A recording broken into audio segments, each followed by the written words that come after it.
난 이만큼 열심히 공부했는데 50점밖에 안 나왔어. 이거를 인정을 못 하는 거예요. 내가 그럼 여태까지 공부한 방법이 틀린 거야. 중간고사 공부한 방법을 안 하겠어. 공부 좀 잘하는 애들이 공부하는 방법을 따라서 한번 해보겠어. 저는 얘기를 해줘요. 그렇게 하면 50점도 안 나온다. 근데 이게 먹히지는 않아요.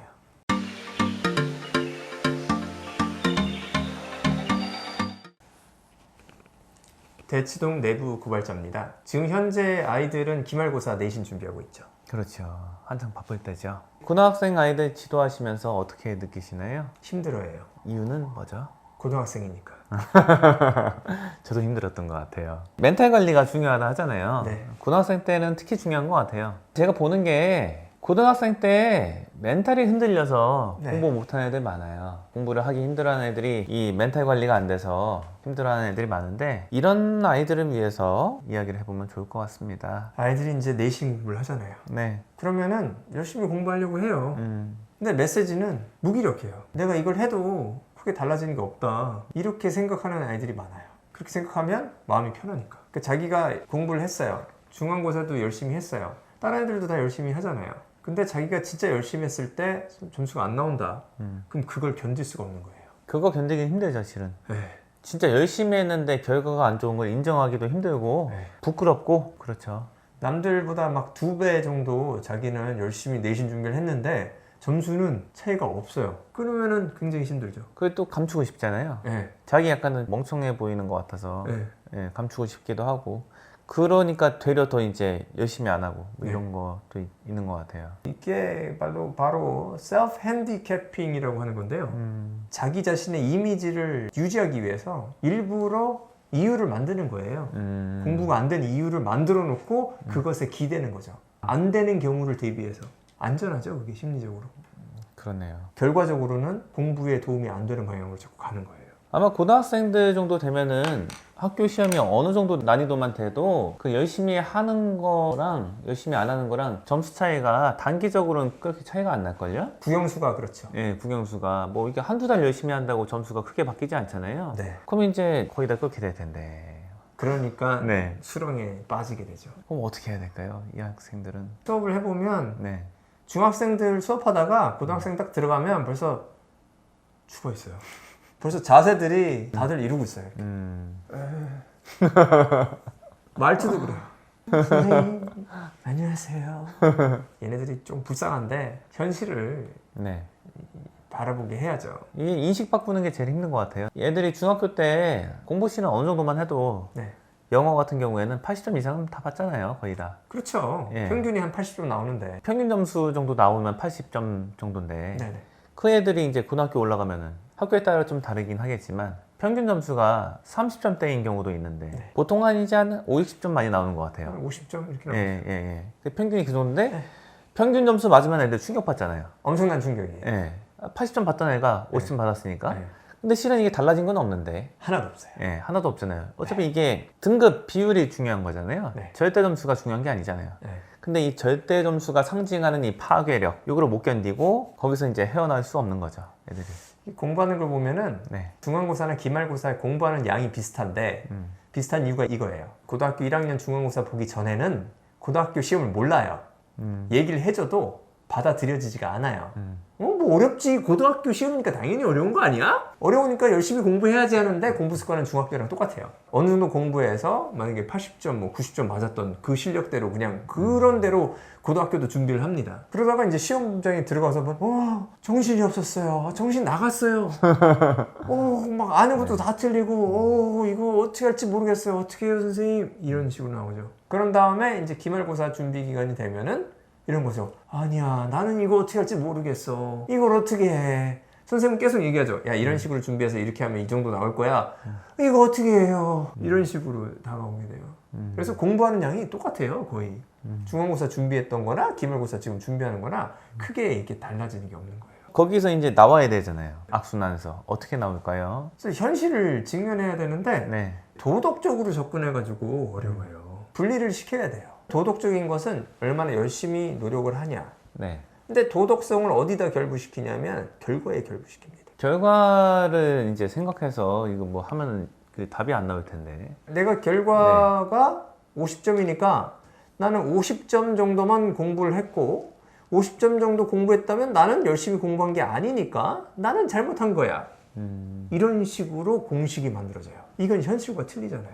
그 애들 저기 열심히 했는데 50점 나올 수 있어요. 이걸 인정해야 되는데 열심히 했는데 50점이 나올 수가 있죠. 가장 안타까운 경우가 뭐냐면은 이게 준비가 안 돼 있는 아이예요. 고등학교 내신 준비가 안 돼 있어요. 기초 영어 실력이 떨어져 있어요. 근데 문제 푸는 감각은 좀 있어요. 네. 열심히 하는 편이에요. 그래서 고등학교 첫 번째 내신 영어 시험 준비를 열심히 해서 평균을 맞았어요. 그리고 나서 하늘이 무너지는 거예요. 아니 나란 사람이 이렇게 열심히 공부를 했는데 50점이 나온다고?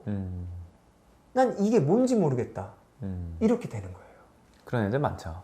얘기를 해도 잘 안 먹혀들어요. 결과를 보잖아요, 아이들이.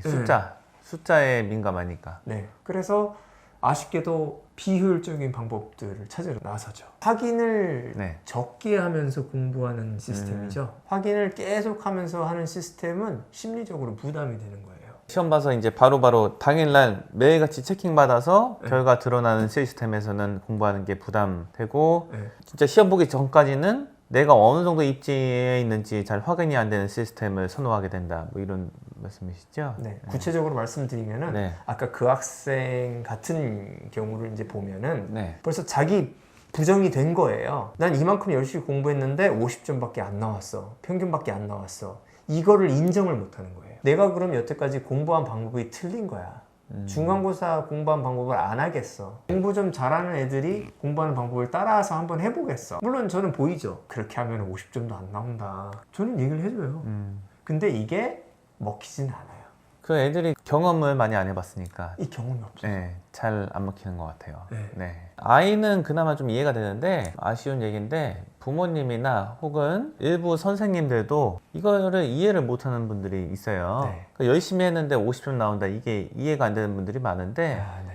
내막을 확실히 알고 있는 사람들은 이렇게 될 수밖에 없다는 걸 알고 있는데 네. 옆에서 자꾸 야 50점 나온 거는 네가 열심히 안 해서야 이런 말을 하는 사람들이 있거든요. 메시지를 이렇게 주는 사람들이 있어요. 혹은 50점 나온 거는 네가 받았던 교육에 뭔가 문제가 있었던 거야. 이런 메시지를 주는 사람들이 주변에 있으면은 이 수렁에서 더 못 나오죠. 그게 예. 마음 편한 말이거든요. 네. 어디에 문제가 있다. 내부든 외부든 간에 자기가 열심히 안 했든 간에 아니면은 뭐 교육이 뭐 선생님이 이상했다. 학원이 이상하다. 혹은 과외쌤이 이상하다.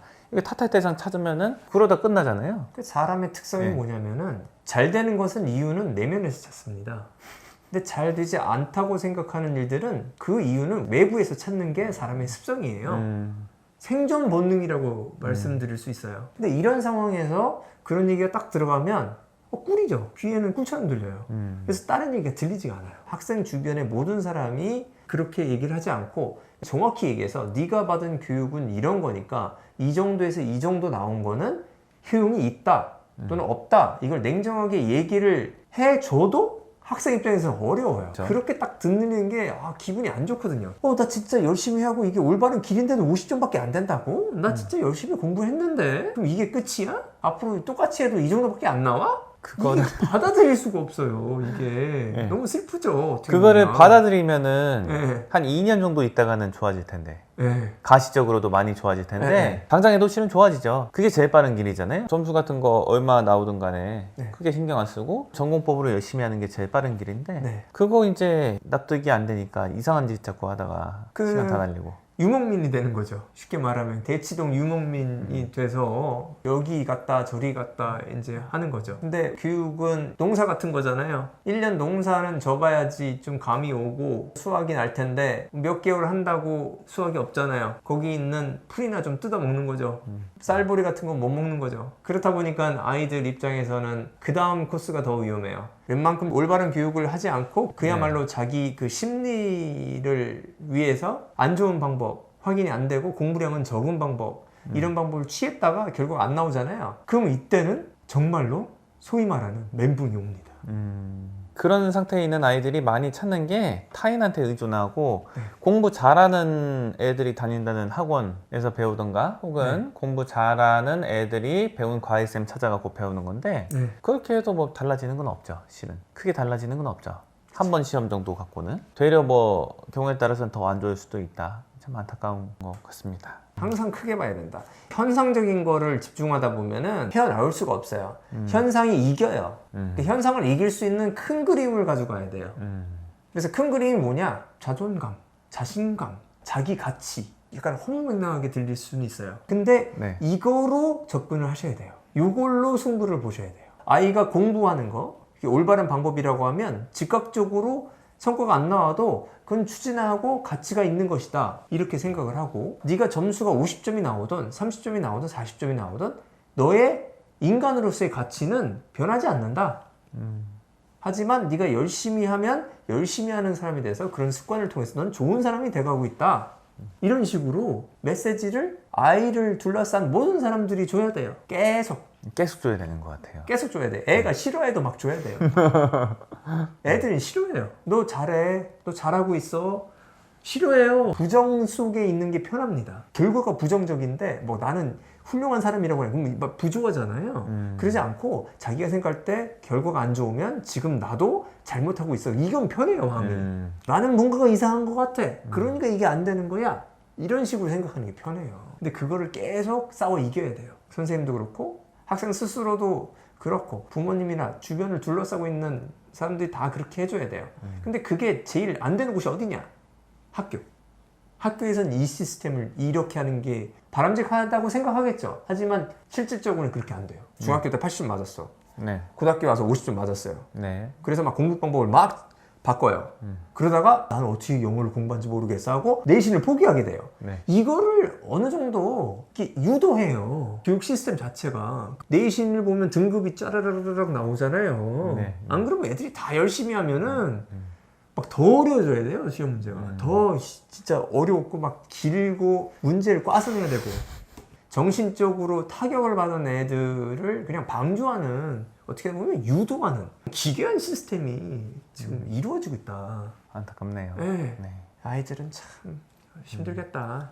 저는 이런 얘기 종종 해줘요. 그러니까 애들이 자꾸 뜬구름 잡으려고 하길래 뭐 이런 거예요. 어떤 학원에서 뭐 다 맞은 애가 나왔다, 이런 거 들어갖고 거기 가려고 하든가, 혹은 뭐 1등 쓰는 방법이 뭐 특별한 게 있단다, 뭐 이런 거예요. 그 지문이 있으면은 그 단락이 여러 개로 구성되어 있잖아요. 네. 단락별로 약간 코드네임 같은 거 부여해서 외우는 거예요. 뭐 예를 들어서 약자를 만들어서 LEET 이렇게 만들어서 L은 뭐 어쩌고 E는 뭐, 또 E는 뭐, T는 뭐, 이렇게 해서 앞글자 따서 뭘 만드는, 코드화 시켜서 이렇게 공부하는 거를 누가 썼다. 뭐지 이 방법은? 뭐 이런 거 할 수는 있을 것 같은데 굳이 이렇게까지 해야 되나, 이런 방법을 자꾸 쓰는 거예요. 이거 찾으러 다녀요.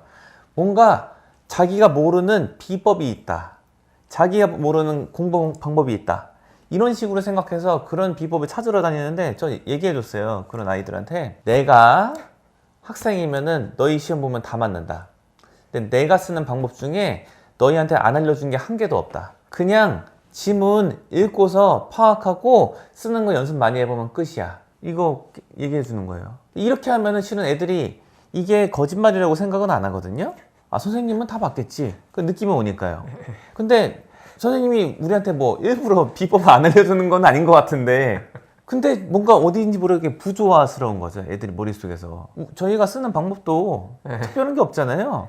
특별하지 않죠. 그냥 뭐 보고 뭔 소리인지 알고 글 쓸 수 있으면 쓰고, 네. 유의어 같은 거 쓸 필요 있으면 유의어 쓰면 되고, 네. 특별한 게 없는데 진짜 꿈 같은 방법을 자꾸 찾으러 다니니까, 그거 찾으러 다니다가 이제 시간 다 낭비한다, 뭐 이런 생각을 하게 되는 거죠. 선생님이 얘기하신 걸 들어보니까 저도 자세가 아이들처럼 변하는 것 같아요. 그 무기력한 아이들 있잖아요. 갑자기 네네네. 힘이 쭉 빠지네요. 그 얘기를 들으니까. 네. 비슷한 얘기 들었는데 코넬 필기법이 있대요. 제가 코넬 대학교 네네. 졸업했잖아요. 네네네. 제가 다니면서 한 번도 그런 건 얘기를 들어본 적이 없거든요. 직접 다니셨는데. 네, 제가 졸업했는데 그런 거는 뭐 얘기를 들어본 적이 없어요. 그래서 그게 뭐냐? 애들한테 말해줘요. 내가 알고 있는 공부 제일 잘하시는 분이 백시영 원장님이셔. 하버드 나오셨잖아. 제일 잘하거든. 우리 대치동에서 특수한 뭐 비법 같은 거 있나 여쭤보라고 한번. 그런 게 아니다, 공부가. 근데 이제 동료 강사로서 화가 나는 강사들이 있어요. 자꾸 이상한 소리 해야 되고, 뭐 자기가 찍은 문제에서 나온다느니, 자기 방식으로 공부를 꼭 해야 된다는 이런 사람들 있잖아요. 이건 진짜 말 그대로 멍멍이 소리죠. 말 같지 않은 소리하고 뭐라 묻고 이런데 예. 비유를 해드리자면 예. 이런 식으로 주식 방송하면은 네. 감옥 가요. 그렇죠. 그렇게 방송 못 하잖아요. 네네네. 이건 제 개인의 의견일 뿐이고 네. 투자는 알아서 하라고 항상 방송에서 얘기하잖아요. 안 그러면 감옥 가요. 굉장히 위험한 거예요. 주식은 어른들이 자기 돈을 가지고 투자하는 거잖아요. 그렇죠. 지금 이거는 아이들의 시간과 노력을 투자하는 거잖아요. 네. 아, 이거는 화가 나요. 네. 저는 그분들이 얼마나 자기의 그런 쪽집게스러운 방법에 자신 있는지 의문이에요. 얼마나 확인을 해봤는지. 저는 실은 가서 따귀를 때려주고 싶어요. 애들 망치지 말라고. 말도 안 되는. 이 시간과 아이들의 네. 노력의 낭비와 그리고 네. 그 심리적인 그 타격 굉장히 악하다. 네. 그게 완전 상술이죠. 네.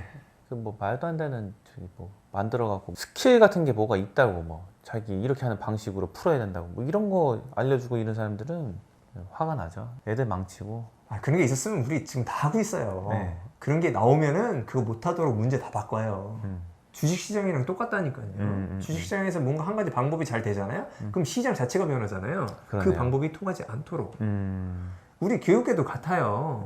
정도가 아니라 어떤 특별한 방법으로 뭐가 코드를 막 풀어낸다. 그러면 그거는 못하게끔 문제 다 바꿔야죠. 불공평하잖아요. 그렇죠. 예. 실제로 그렇게 돌아가고 있는 거예요. 네. 어떤 특별하고 쉬운 방법이 있다. 이거는 있을 수가 없습니다. 이게 맞는 말인데 마음 약해진 사람들한테 네. 구슬리는 소리를 해대니까 옆에서. 이건 영향은 고등학생 말고도 나이가 어린 학생들한테도 많이 가요. 내용을 파악해, 문제를 읽고 이해해, 그리고 문제에서 답을 찾으려고 노력해봐. 이게 안 먹힐 때가 많아요. 이게 맞는 건데 이거 말고 뭐가 있습니까 실은. 아이들의 마음은 이해가 돼요. 이거를 하고 싶지 않을 수가 있어요. 이거 시간이 오래 걸리고 머리를 써야 되니까 계속. 네. 그걸 저희가 탓하는 건 아닌데 그런 아이들의 그 약한 마음, 너무 힘드니까 다른 방법 없나? 그걸 이용해가지고 그걸 이러면 안 돼요. 안 되죠. 네. 진짜 몹쓸 짓입니다. 가장 연약하고 마음이 약한 아이들이 고등학생들이다라고 생각하고 항상 따뜻하게 긍정적으로 아이들을 대하려고 노력합니다. 고등학생들을 대하시는 모든 분들은 항상 아이들한테 희망을 주고 따뜻하게 대하셨으면 좋겠어요. 마지막으로 이런 얘기를 해주고 싶어요. 그 고등학생 애들한테는 열심히 하는 것 자체가 성공이다. 열심히 해서 점수 안 나오면은 자기가 모자란 사람이라는 거를 인증하는 거다. 이런 인식이 학생들한테 퍼져 있어요. 근데 저는 그거에 반대다. 너는 멋진 사람이다. 열심히 하는 것 자체가 멋지다. 이런 말을 해주고 싶습니다. 네. 맞습니다. 네. 감사합니다.